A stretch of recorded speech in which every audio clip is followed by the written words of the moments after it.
اب انسان کے علاوہ جو جانور ہیں ان کے پیشاب و پاخانے کا کیا مسئلہ ہے؟ میں ایک بات آپ کی خدمت میں عرض کر رہا ہوں، اس پہ ذرا غور کیجیے گا. البتہ اس میں جو سمجھا رہا ہوں تھوڑا سا آغا سیستانی نے اس میں ایک آدھ حصے میں تھوڑا سا اختلاف کیا، لیکن بالآخر اوورآل جو چیز سمجھا رہا ہوں وہ اگر آپ سمجھ لیں گی تو یعنی جو جزئی اختلافات ہیں، مثلا آغا خوئی، خمینی، سیستانی، خامنائی، وہ اختلافات آپ اگر چھوڑ دیں جزئی اختلافات، تو کلی مطلب آپ کے ہاتھ میں آ جائے گا. درست؟ ایک بات ہمیشہ یاد رکھیں کہ جب موضوع کسی بھی حکم، دیکھیں حکم ہوگا تو کسی نہ کسی چیز پر آئے گا نا. مثلا واجب ہے، فوراً آپ کے ذہن میں سوال آئے گا کہ کیا چیز واجب ہے؟ تو کوئی چیز ہوگی جو واجب ہو رہی ہوگی، اس کو کہتے ہیں موضوع. مثلا نماز واجب ہے تو نماز موضوع ہے، واجب ہے ہونا اس کا حکم ہے. جھوٹ حرام ہے تو جھوٹ موضوع ہے اور حرام ہونا اس کا موضوع ہے، حکم ہے. معذرت، جھوٹ موضوع ہے اور حرام ہونا اس کا حکم ہے.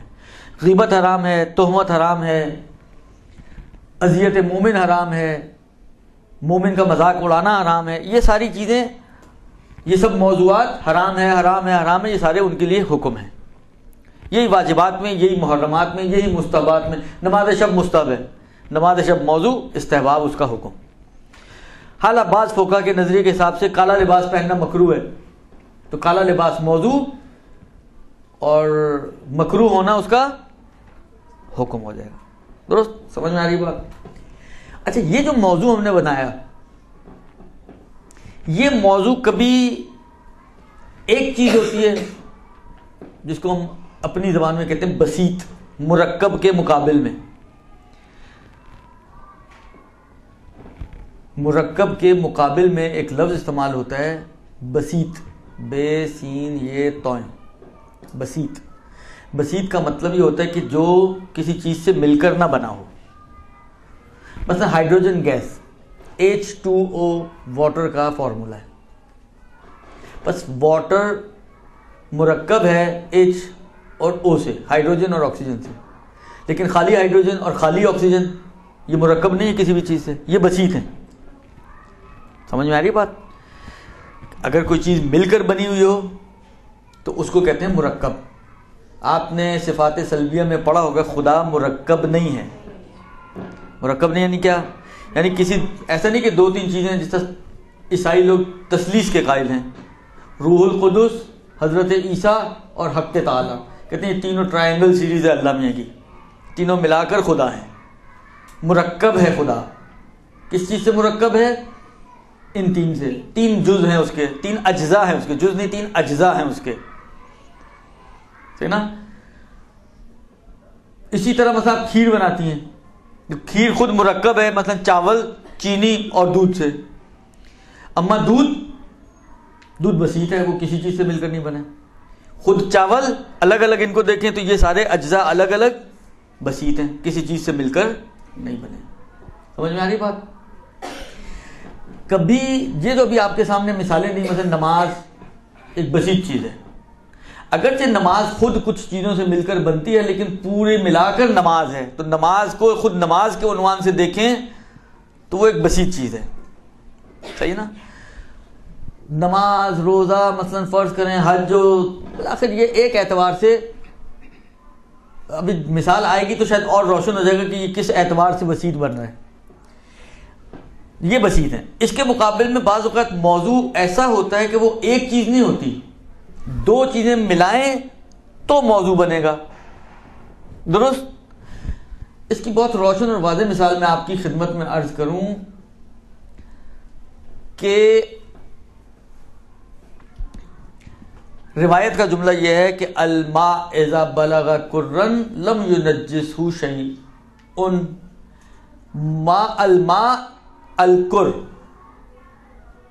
کر پانی. کر ایک الگ خصوصیت ہے، یہ پانی بھی ہو سکتا ہے، غیر پانی بھی ہو سکتا ہے. کر ایک مقدار ہے نا، درست؟ کر ایک مقدار کے اوپر دلالت کرتا ہے کہ اتنی مقدار ہونی چاہیے. اور وہ اتنی مقدار میں پانی بھی ہو سکتا ہے، دودھ بھی ہو سکتا ہے، شربت بھی ہو سکتا ہے، جو گندم، دہی، کچھ بھی ہو سکتا ہے. وہ ایک اسپیسیفک مقدار، مثلا کر ایک اسپیسیفک مقدار کو بیان کرتا ہے، مثلا 384 لیٹرز مثلا. حالانکہ آغا سیستانی کے ہیں، اس کے اندر خود ایک کلو قال ہے، لیکن صرف سمجھانے کے لیے بھی عرض کر رہا ہوں. بالفرض 384 لیٹرز کر جب بھی آئے گا، مثلا یہ پانی کر ہے یا یہ چیز کر مقدار میں ہے، تو کر یعنی 384 لیٹرز. یعنی اب اس کو بتانے کی ضرورت نہیں پڑے گی کہ بھائی یہ کر جو ہے وہ 384 لیٹرز میری مراد ہے. خود کر کا معنی ہی ہے کہ کر اگر 384 لیٹرز ہوگا نہیں تو وہ کر بنے گا بھی نہیں. درست؟ کر یعنی 384 لیٹرز. اب یہ 384 لیٹرز کس چیز کے؟ کوئی بھی چیز ہو سکتی ہے نا.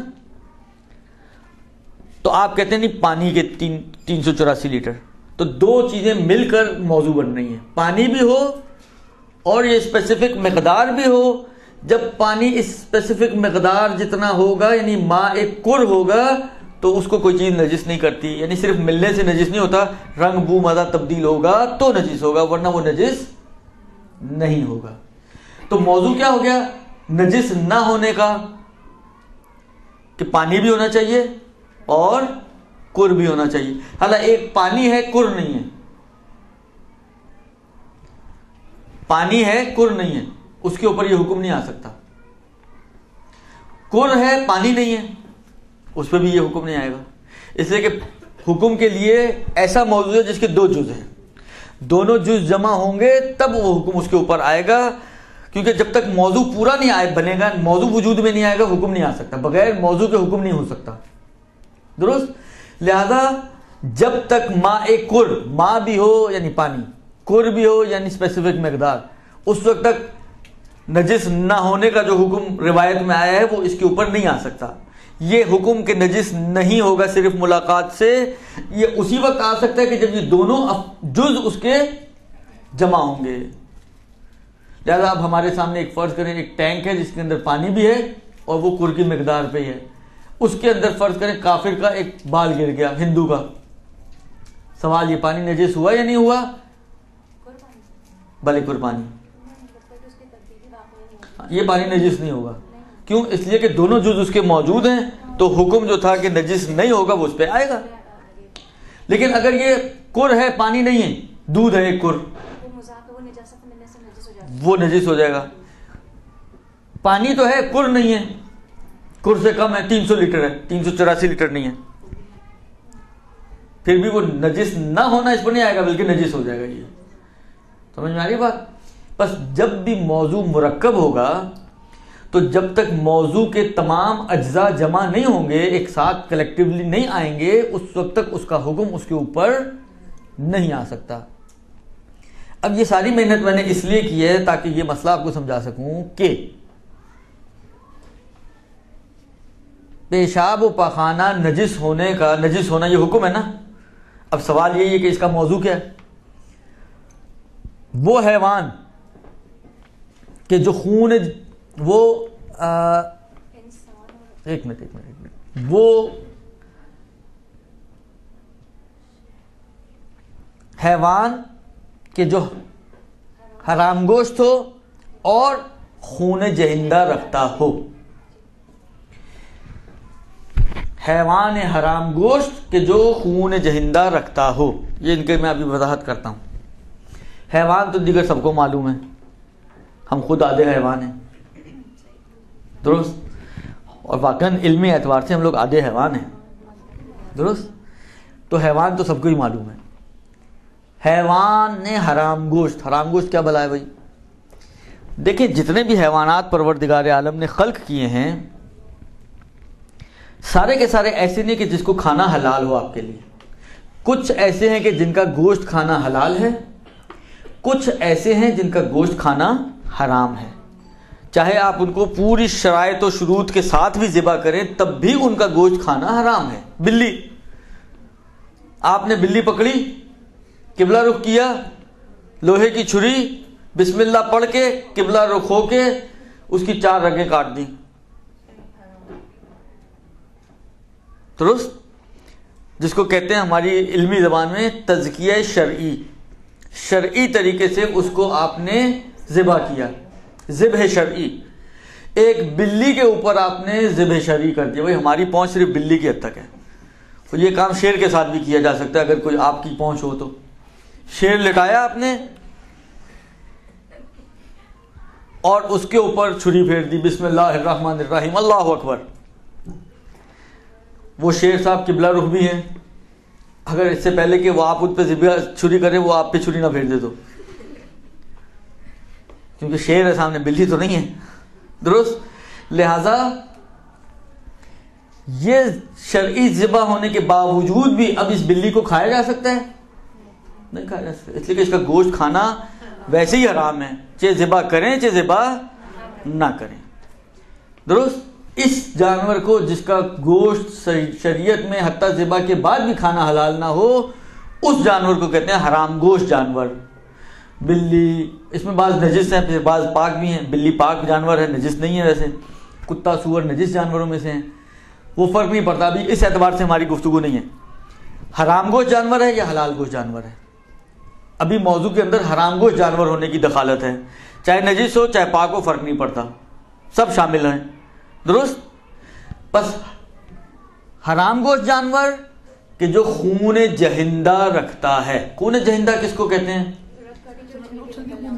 تو آپ لوگوں کو تو ضرورت ہی نہیں ہے اس کلاس کی.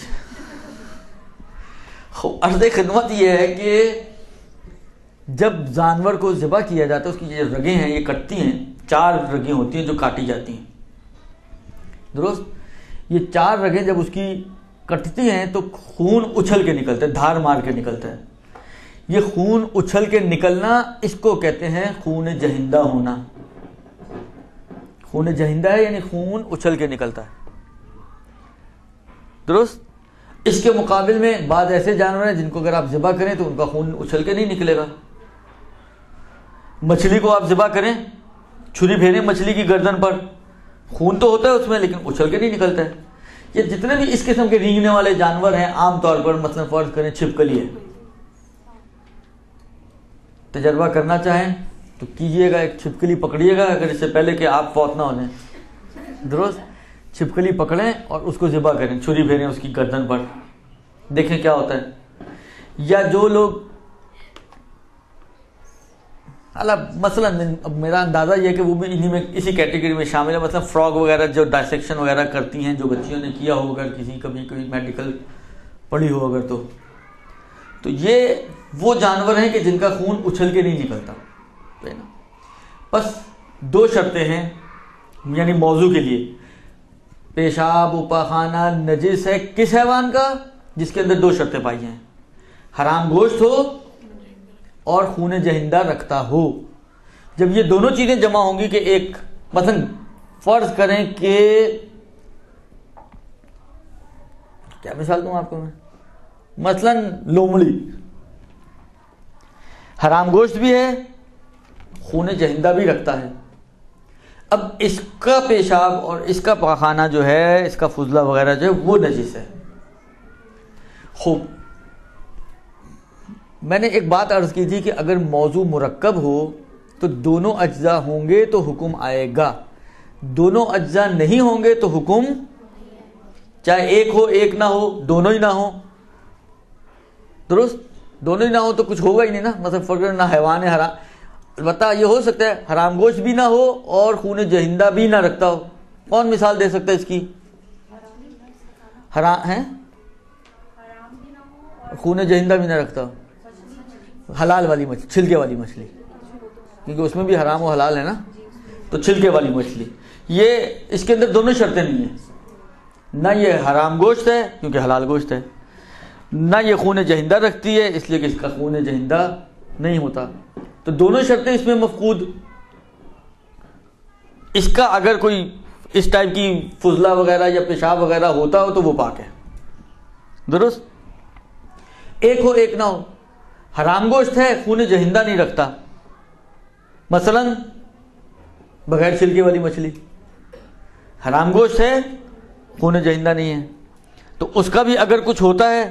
اب یہ بھی معلوم نہیں نا کہ ان کے یہ فضلات ہوتے بھی ہیں یا نہیں ہوتے. حالانکہ بالفرض اگر ہوتے ہوں تو پاک ہیں. حال میں نے کہا نا کہ میں تو نہیں معلوم، اس لیے میں بار بار بول رہا ہوں کہ اگر ہوتے ہیں تو ٹھیک ہے. اب دوسری طرف آ جائیں، خون جہندہ تو رکھتا ہے مگر حرام گوشت نہیں ہے، یعنی حلال گوشت ہے، مثلا بکرا، مثلا گائے. تو ان کا قاعدے کے مطابق پیشاب و پاخانہ پاک ہونا چاہیے. جہاں تک سمجھ میں آگئی بات. اب ہم آغا سیستانی کا فتویٰ دیکھتے ہیں کہ وہ اس قاعدے کو، ایک جگہ مجھے لگتا ہے کہ ان کی کچھ احتیاط ہے. ہم دیکھیں کہ انہوں نے اس قاعدے میں کہاں روگردانی کی ہے اور کہاں انہوں نے اس قاعدے کو تسلیم کی ہے. فرماتے ہیں کہ اگر آپ لوگوں نے چارٹ بنایا نا تو سمجھنا آپ کے لیے آسان ہوگا. ایک چارٹ بنائیں آپ، حرام گوشت جانور، یعنی اس کی 3 صورتیں بنائیں. جانور، حرام گوشت اور خون جہندہ رکھنے والا نجس. حلال گوشت جانور ہو اور خون جہندہ نہ رکھتا ہو پاک. حلال گوشت جانور ہو اور خون جہندہ رکھتا ہو اور حلال گوشت نہ ہو. حلال گوشت نہ ہو، 4 صورتیں بنیں گی نا. یا دونوں شرطیں ہوں گی، یا دونوں نہیں ہوں گی، یا ایک ہوگی ایک نہیں ہوگی. کبھی یہ ہے وہ نہیں ہے، کبھی وہ ہے. یہ چاروں صورتیں آپ نقشہ بنا لیں 4 صورتوں کا، تو آپ کو سمجھنا آسان ہوگا کہ انہوں نے کہاں پر روگردانی کی ہے اور کہاں کہاں انہوں نے تسلیم کیا ہے. سمجھ میں آئی بات؟ یا کاش آج بورڈ وغیرہ اگر لگا ہوا ہوتا نا پہلے سے تو بہتر تھا. بہرحال فرماتے ہیں کہ ہر وہ حیوان جو حرام گوشت ہے اور خون جہندہ رکھتا ہے، یعنی اگر رگ اس کی کاٹی جائے تو خون اس کا اچھل کر نکلے، اس کا پیشاب و پاخانہ نجس ہے.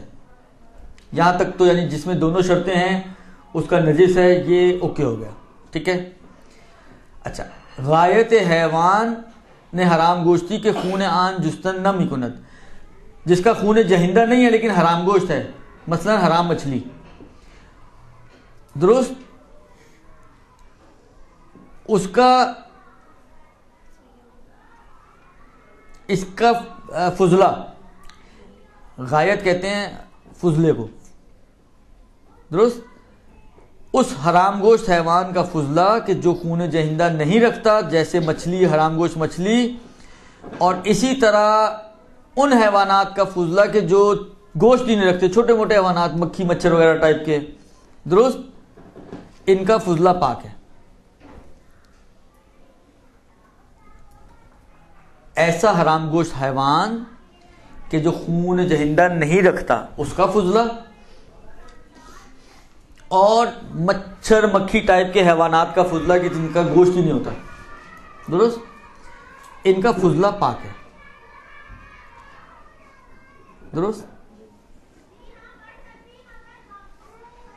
لیکن حرام گوشت جو خون جہندہ نہیں رکھتا، اس کے پیشاب میں آغا سیستانی کی احتیاط لازم یہ ہے کہ اس کو نجس مانا جائے. یعنی جو قانون ہے، قانون کو آغا سیستانی نے حرام مچھلی کے پیشاب میں توڑ دیا. البتہ توڑا پورا نہیں ہے، احتیاط لگائیے. کچھ خدشے ہوں گے ان کے ذہن میں تو انہوں نے احتیاط لگا دی. درست.